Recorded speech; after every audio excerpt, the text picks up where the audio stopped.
Improbable Cause is the first of a two-parter with The Die is Cast, which, for simplicity, I'll often refer to just as The Die is Cast, because it is the more apt of the two titles, as reflected in this setup with Garak and Bashir. It's a routine on this show for the two to look at human culture from a Cardassian perspective, or vice versa, for instance in The Wire, where they discuss the repetitive epic, elegance to Garak and dull to Bashir. The point being that this is nothing new, so the discussion of Shakespeare is nothing out of the ordinary, but using this, the seed is planted. I knew Brutus was going to kill Caesar in the first act, but Caesar didn't figure it out until the knife was in his back. But that's what makes it a tragedy. Caesar couldn't conceive that his best friend would plot to kill him. Because Julius Caesar's life will have numerous reflections throughout the story. The first and most obvious being what Garak mentions, the betrayal, which will be seen again and again throughout the story. But the phrase, "the die is cast," is said to have been uttered by Caesar when he crossed the Rubicon at the head of his army. An illegal act because the Rubicon was the boundary of Italy proper, so Caesar was required to surrender his right to command, but felt the political mess left him no other choice but to use force. By taking such action, their fates were sealed. Either he would win the conflict and put an end to this fiasco, not to mention cement his reputation as a hero, or he and those who followed him would be executed for violating the law regarding Imperium. The die is cast because there is no way to undo it. You have now been fully committed. No turning back, no chance to do anything but ride to glorious victory or march to an honorable defeat. But you have made a stand, took a deliberate, purposeful step, knowing that nothing would ever be the same again. Maybe you could finish those trousers I dropped off last week. Tomorrow. And then there's the humdrum shit the rest of us get up to. The last thing I did was buying a hard drive off Amazon, even though it might not have been a hard drive that was malfunctioning. I could have been stuck with an unnecessary piece of computer equipment, but by God, the die was cast, and in the end, victory was mine!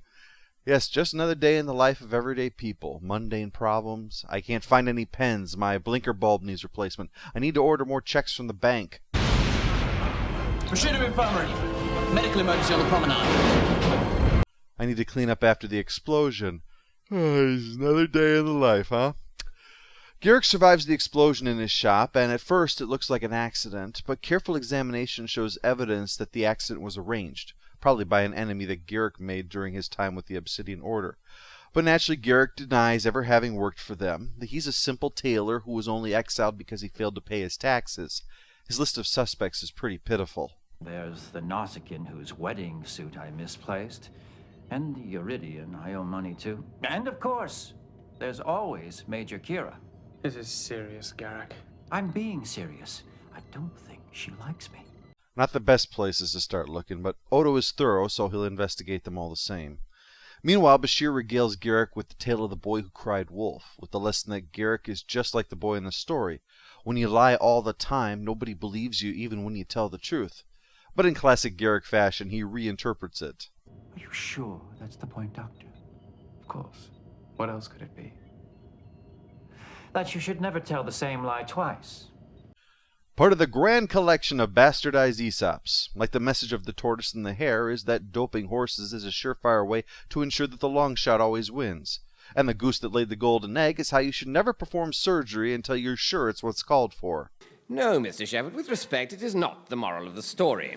The moral of the story is that if you have grounds to believe there is a ferocious predator at large, don't appoint as your sole watchman a 12-year-old child whom you have resolved to ignore. Well, Kira's got an alibi, so Hans Christian Andersen gets called into the security office to try to identify potential assassins from a list of those who visited the station. But it's a waste of time. O'Brien has a lead, though, a sign that the detonator used in the explosion used pheromones as a trigger to blow up when a person of a particular species is nearby. They're known to be favored by Flaxian assassins. And it just so happens, a Flaxian came aboard the station just this morning. Oh, there's another great Aesop for the book. When you've got almost nothing to go on, there's always racial profiling. So Odo looks into it, and the Phylaxian was previously charged with naughty things, so he's brought in and briefly questioned before Odo starts asking about his inventory, various fragrances. And Odo wants to get a present for his girlfriend. The one who lives in Canada is totally real and loves doing the sex. As he questions the suspect, he starts to mix them together, before revealing that if he adds the final one, which the Phylaxian objects to, it has the same effect as feeding someone food from McDonald's. Yes, a gas is produced that will cause all who breathe it to suffer a heart attack. But unlike eating at McDonald's, it won't make you wonder if you're crapping battery acid. Unfortunately, Odo doesn't break the guy's story, that he was only stopping Odo from mixing them because the aroma would be awful. But why bother with an admission when you could put a tracking device in the ship without their knowledge and just follow them around, huh? You're sure he won't find it? Not a chance. I've hidden it inside the ship's magneton relay. You'll be able to track him as long as you stay within half a light year. So with that, Odo prepares to follow the Phylaxian, but discovers Garak is waiting on the runabout. Odo doesn't trust Garak, simply because he constantly lies about everything. But Garak insists that he'll be useful, and there's no time for Odo to talk Garak out of getting the hell out of there, so they depart together for their long journey to the other docking pylon. Wow, I don't know about you, but I need to stretch my legs after that one. Phylaxian ship exploded the moment its warp drive was engaged. Was there malfunction? Yes, seems that somebody put something inside the magneton relay. Probably the Phylaxian. I just call the whole case closed and be done with it. Leave it as an unsolved. Actually, there's a kind of logical telephone game going on. The transponders showed an interference pattern. Neutrinos probably caused the interference pattern. Romulans use neutrinos in their explosives. Ergo, the Romulans destroyed the ship. Maybe. Garak has no idea why the Romulans would want him dead, something Odo believes only because if Garak did know, he'd tell them a lie to misdirect them, a complicated web of decisions to put them off the trail while he looked into it himself. No small task considering how manipulative the Romulans are themselves. They're not going to just start talking based upon this flimsy evidence. Yes, we destroyed the Phylaxian's ship. Grill the Phylaxian and get nothing, but 3 seconds with the Romulan and she's spilling her guts like she was visited by Nathan the Repo Man. She claims that he was on the most wanted list, and the Tal Shiar did him in a perfectly legal blowing up his ship inside the space of another sovereign nation thing. But the matter is settled. The Romulans have meted out justice by seeking out so vile a creature as a suspected assassin and assassinating him. But this means that Odo's investigation is at a standstill. No leads, nothing concrete, except for the fact that there was a bomb in Gilead, or whatever the name of Garak's shop was. So he and Sisko try to rethink the case from square one, with Garak. But the problem is that they know so little, and he can't learn anything about his past just by talking to him. So Odo has to pull the ace out of his sleeve.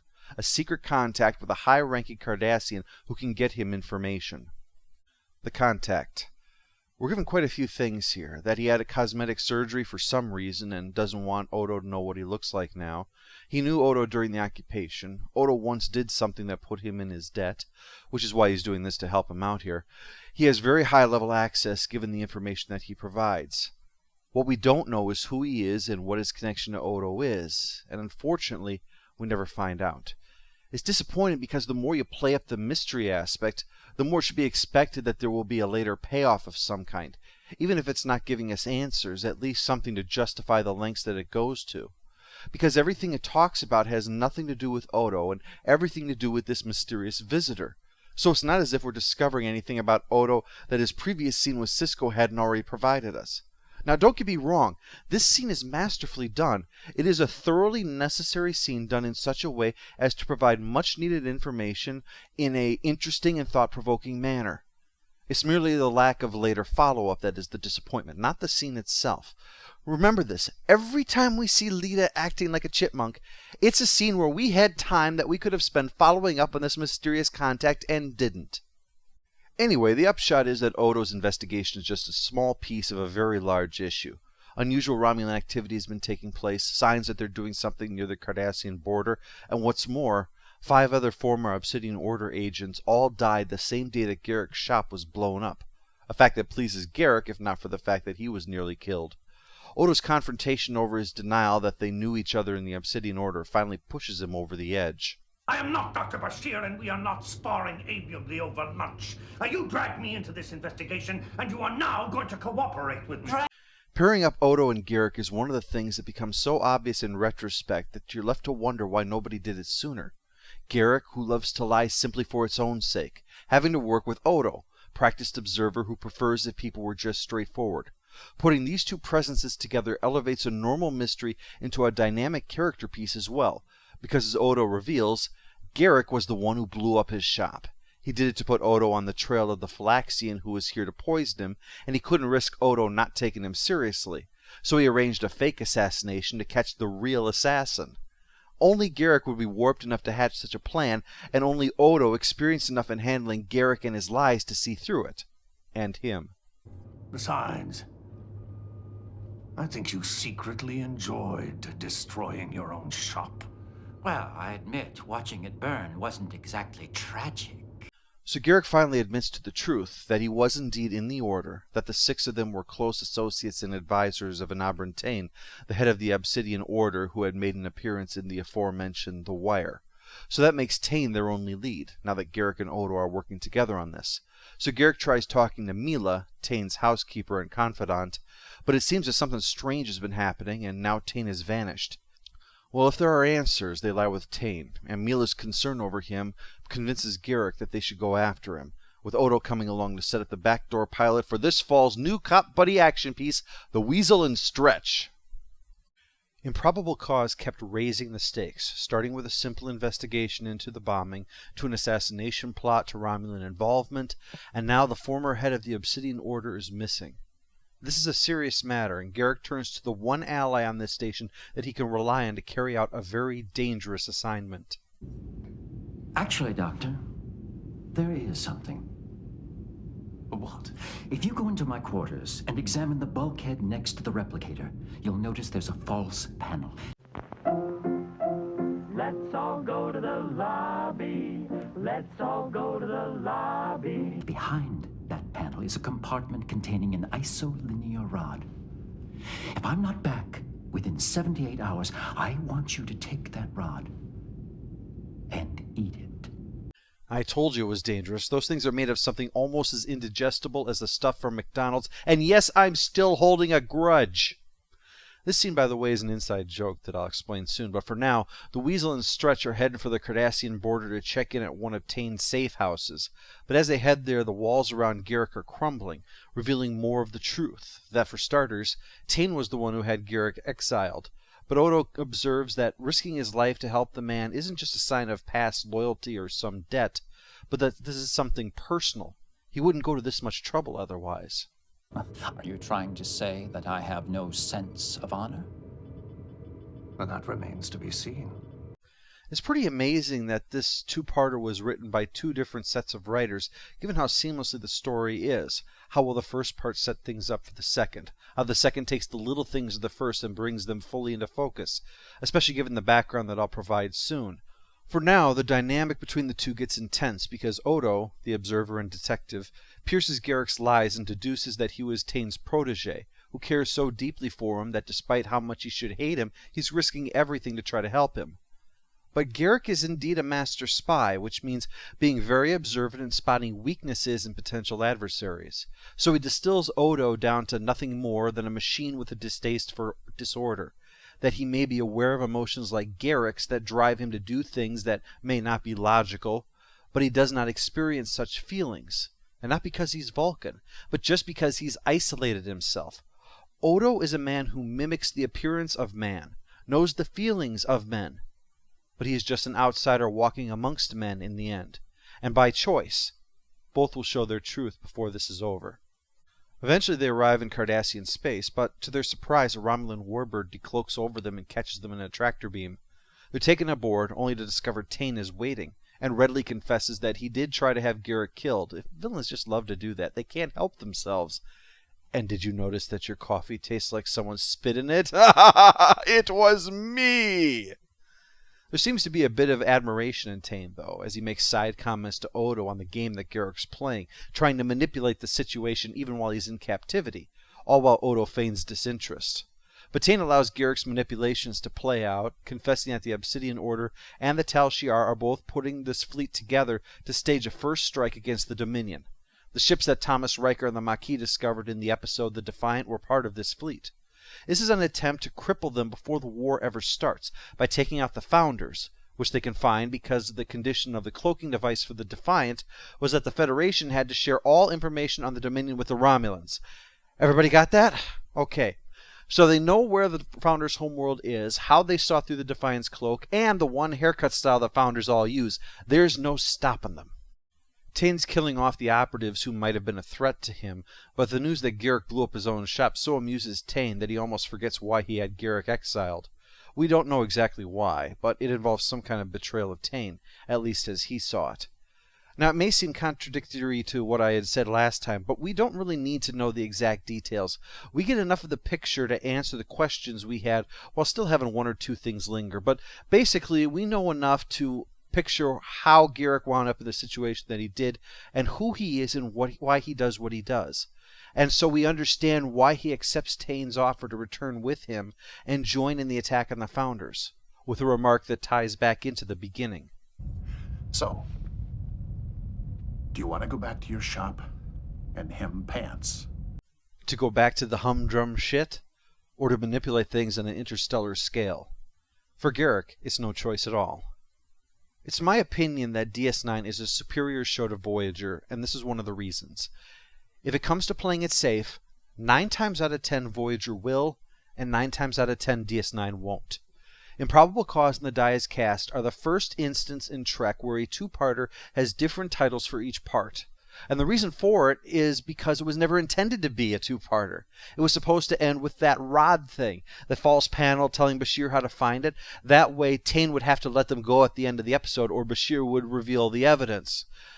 We would never find out what was on there. It would just tease us out with more info about Garak, but we would never know what it was. He would just go back to being the enigmatic tailor, and that was playing it safe.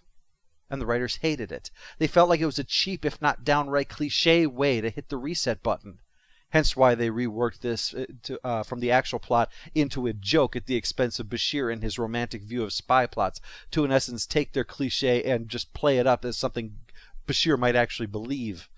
So after working on trying to say what they felt was a good story from a disappointing ending, they chose to double down and change it. Make it a two-parter instead. And that's why you might have noticed the production numbers aren't sequential. They had to come up with the Dias Cast from nothing but the threads of Improbable Cause to try to reshape that into a full second story. They had to wind up bumping another show to season 4 to make room for this, and they had to turn the popular yet enigmatic character of Garak into a borderline villain, having him throw in with a murderer and complicit in attempted genocide, and still try to have people like this character. And none of that at all was safe. You might say, Chuck, before you mentioned that these two episodes went so well together, it doesn't seem that way. The first is a mystery and the second is an action piece. How can you say they gel well together when obviously those are two different things? The reason for that is because the action scene is the consequence of the mystery. The mystery was there to reveal the threat, and then the actual threat is what we're seeing carried out. It's not just a case of we've solved it and now everything is better. We've solved it, but it hasn't changed anything. This is not the story about the mystery, or even really about the action stuff. This is the story of Odo and Garak, and the journey that this mystery takes them on into the action piece. This is a character piece, not a mystery, not an action piece. That's just window dressing for the real tale. And that's part of what makes this two-parter so good. With part 2, and Bashir trying in vain to get a philosophical discussion out of O'Brien over lunch, they're interrupted by, Tetrions. Yep. It's like Technobabble is coming right at them. They're going to need to ready their antiprotons, inverse tachyons, multispectral anythings to try to fight it. Once it gets here, they don't know what it might do. But it's just Tane's fleet of 20 Romulan and Cardassian ships, all cloaked. They have to decloak to make everybody on DS9 crap themselves before they head through the wormhole. Garak and Tane reminisce for a while and talk about who Garak will have killed when they return, including Gul Dukat. But when it comes to Mila, Garak has some objections. But obviously he can't bring himself to say those objections because he knows that this is a delicate time. Tane might decide Garak's heart isn't in this anymore and kill him, or, even worse, exile him again. So he still has to resort to manipulations in the hopes of getting what he wants. It's made worse after Colonel Lobach of the Tal Shiar arrives with news of where Odo's being held, and Tane wants Garak to interrogate him. Garak tries the simple approach, just talking, but Odo's not happy with Garak at all. Why, Constable, you seem positively disappointed in me. Well, I suppose it's understandable. After all, I did pledge my undying devotion and eternal allegiance to both you and the Federation. Let's all go to the lobby. Let's all go to the lobby. And you and I have been through so much together, shared many experiences, and I know you considered me a close friend. No wonder you feel betrayed. But Garak's comments are covering up the truth, that he does feel guilty about what he's doing, that he's trying to rationalize his betrayal of Odo by going along with his captors and now actively working with them against him. But Odo refuses to say anything, despite Garak trying to appeal to Odo's sense of order. Instead, Odo hits him with, The only common enemy you and I share is Nabrantane. The difference between you and I is that you don't know it.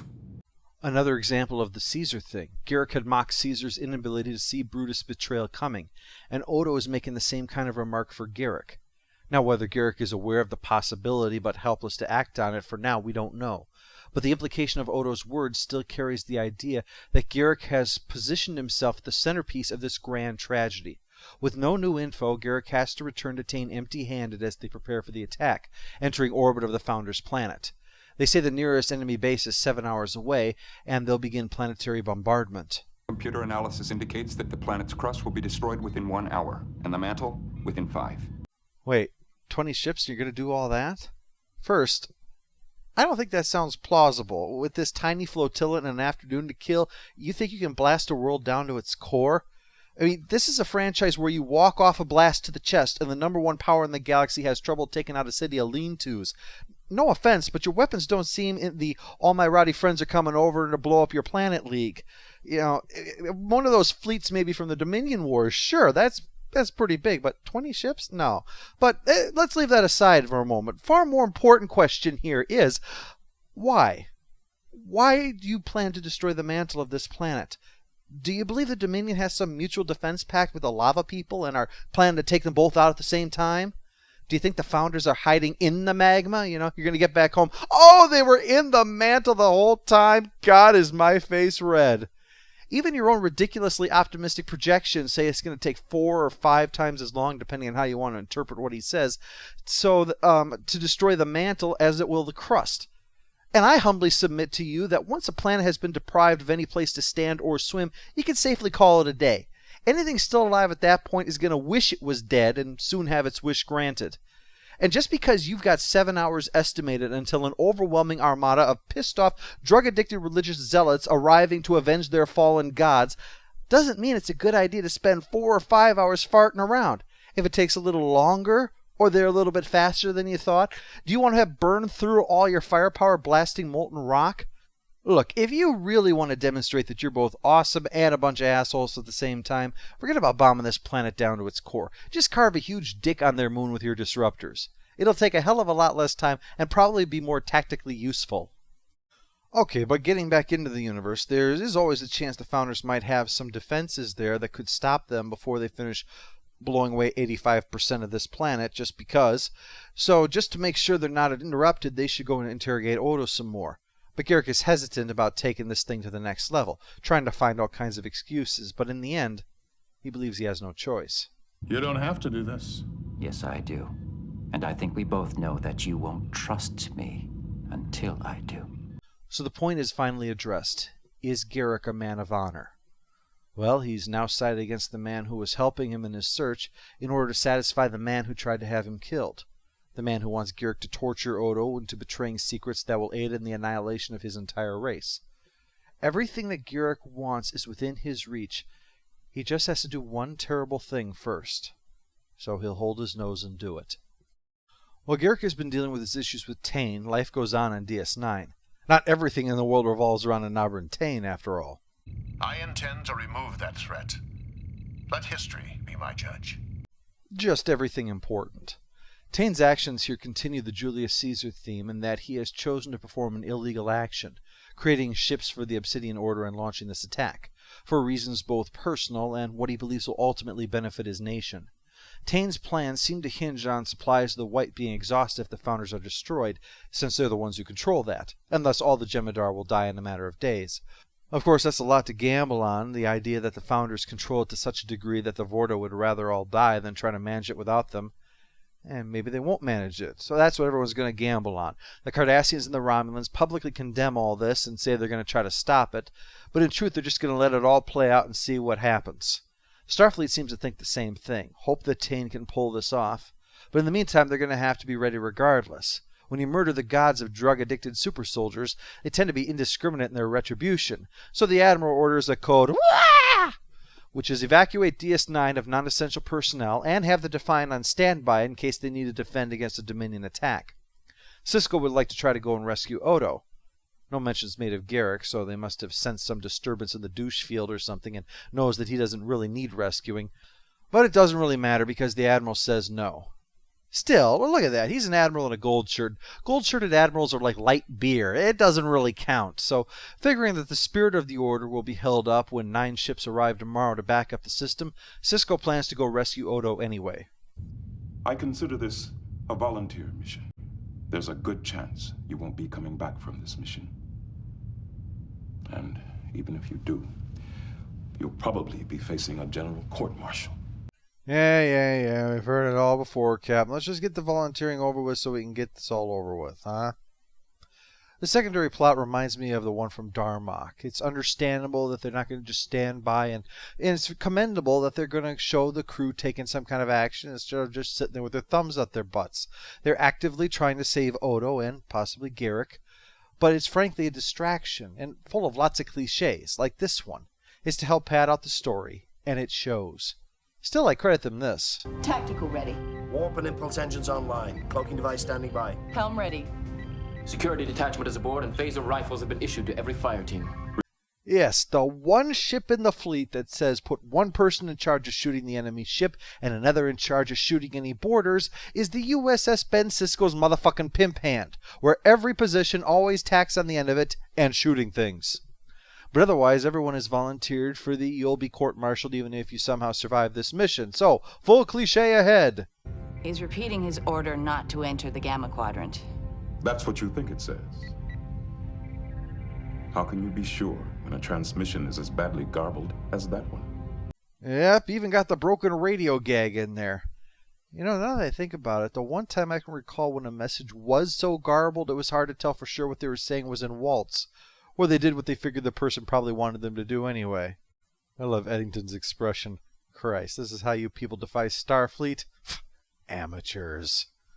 Well, they were operating under difficult circumstances, so by having the DS9 crew and the Defiant head on this mission, we were able to completely recycle, I believe down to the last frame, the first departure of the Defiant from Part 1 of the search, which is about 1:10. Great for a first appearance, kind of long for the launching of a ship we've been watching all season. But not long afterwards, the cloaking device starts failing, and soon all thoughts of a thinly veiled disguise of what's obviously there turns to Eddington, and not just because of his comb-over. Yes, on orders from Admiral Goldshirt, Eddington sabotaged the Defiant. Well, that'll be the last time we let that happen, mister.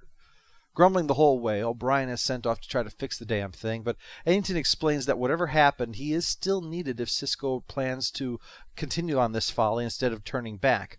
Although there is the little matter of trusting the guy who sabotaged their cloak. Because I give you my word.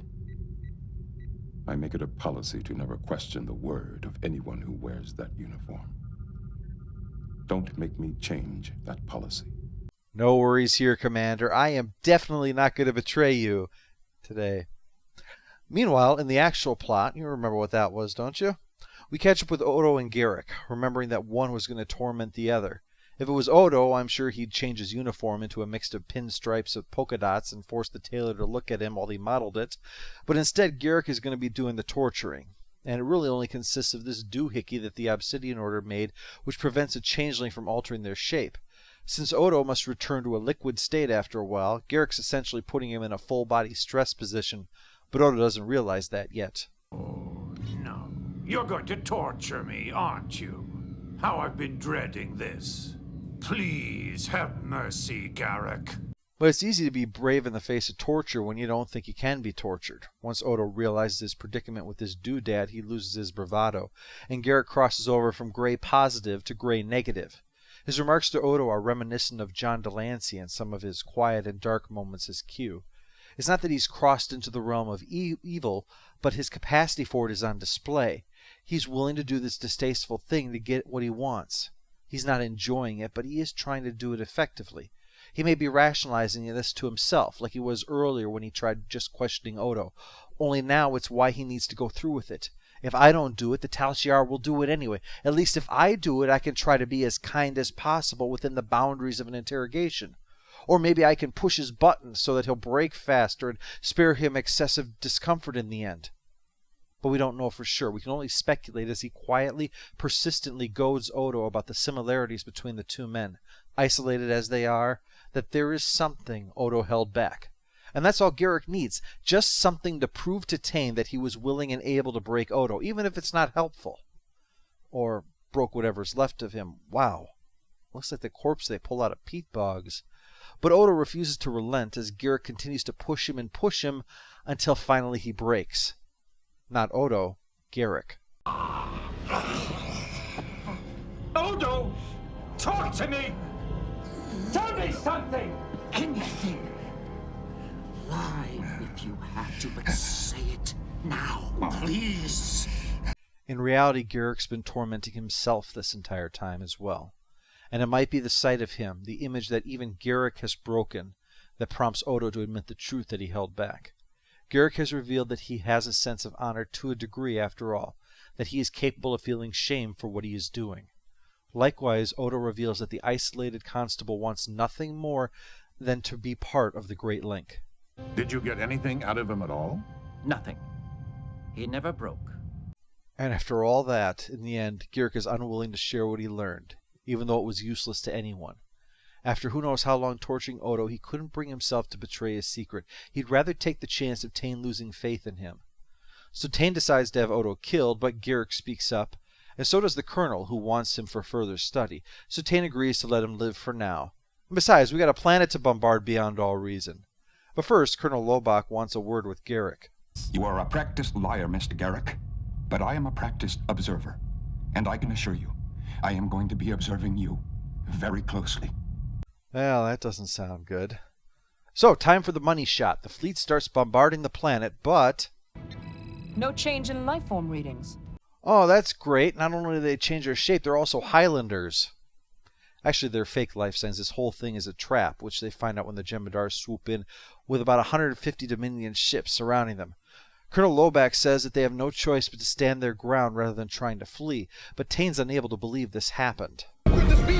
What could have happened? I'm afraid the fault, dear Tane, is not in our stars, but in ourselves. So as all hell breaks loose, Garak slips off to rescue Odo, but the Colonel is waiting. But luckily for them, as his line of being a practiced observer hinted, he's a changeling too, and... Because no changeling has ever harmed another. Yeah, and I plan to keep that streak alive, believe you me. He admits they helped with the plan so they could lure them into a trap, but it was Tane's idea, and now the Cardassians and Romulans have both been severely injured. The only real threat to us from the Alpha Quadrant are the Klingons and the Federation. And I doubt that either of them will be a threat for much longer. Geez, Lobach, spoil the whole plan, why don't ya? He offers Odo a chance to come home, but he refuses. Like Garak, coming face to face with what it means to get what he wants is turning his stomach, if he had one. So they plan to leave, but not until Garak rescues Tane, only his little starship's gone past the event horizon, and he's babbling away until Odo finally knocks Garak out and hauls him to the shuttle. Tane, of course, best represents Caesar as he winds up betrayed in what should have been his crowning moment, and left to die as he sits in disbelief that this could have ever happened. Well, all those occasional cutaways to the Defiant need to be justified, so as Odo and Garak make a run for it, the Jem'Hadar is still shooting at them. Apparently no changeling has ever harmed another, but that doesn't mean that that's going to get passed down the chain of command or anything. But the Defiant gets to come in and do the action hero stuff so the pair can get beamed off before the runabout's lost. Don't worry, it's going to replace pretty soon, and they're going to call it the Rubicon. Afterwards, in a scene wonderfully shot with Odo reflected in the tarnished mirror in Garak's shop, their chemistry shines through one last time as Garak laments the fact that he is, in fact, a very good tailor, and Odo would like to join him for breakfast sometime, despite the fact that he doesn't have a stomach. Not to mention, of course, pissing off all those Bashir/Garak fans out there. Yeah, you know who you are. Post-episode follow-up. Annoying character goes to the Colonel for being unbelievably stiff. I know they're supposed to be related to Vulcans. I just didn't think it was related to Enterprise Vulcans. Final score for Improbable Cause and the Diaz cast together is 8 out of 10. Despite the padding in Part 2, overall it's a great mystery and character piece culminating in the biggest action scene the franchise had up until that time. A little something for everybody here. It shed new light on Garak's past and explored the psyche of both him and Odo. It might be because of its unique way of being made that it works so well, with Part 1 originally intended as a standalone episode, so that it doesn't feel like an episode that was all about setting up a second part, having plenty to enjoy in isolation, and also ensuring that it didn't make promises that the second chapter couldn't adequately deliver on. It presented a mystery and then solved it, and allowed Part 2 to be the implications of that mystery on the galaxy and on our characters.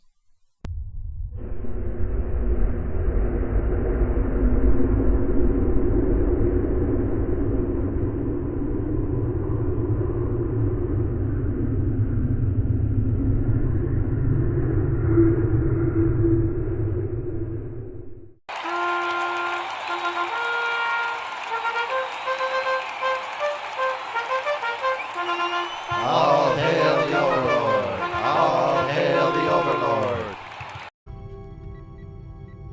Major, leave the chief alone.